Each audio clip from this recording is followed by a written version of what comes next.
ফজরের 2 রাকাত সুন্নাত এ পুরো দুনিয়া আর দুনিয়াতে যা কিছু আছে সব কিছুর চাইতে উত্তম।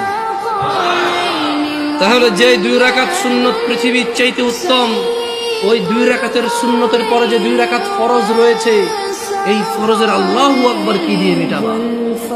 এই ফরজের সামি আল্লাহু লিমান হামিদা কি দিয়ে মিটাবা? কত টাকার মালিক হয়েছে তুমি নামাজের কাফারা দিবা? যেখানে সুন্নত 2 রাকাতের মূল্য পুরো পৃথিবীর সমস্ত সম্পদ বিক্রি করে যদি একটা স্বর্ণ কিনা হয়, ওই স্বর্ণকে যদি এক পাল্লা রাখা হয়, আর ফজরের 2 রাকাত সুন্নতকে যদি এক পাল্লা রাখা হয়, ফজরের 2 রাকাত সুন্নত ভারী।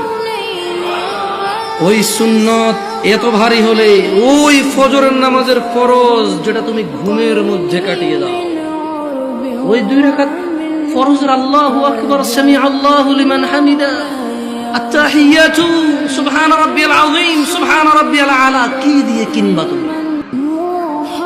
কি কয় টাকার মালিক হয়েছে যে 2 রাকাত সুন্নতই পুরো পৃথিবীর চাইতে উত্তম?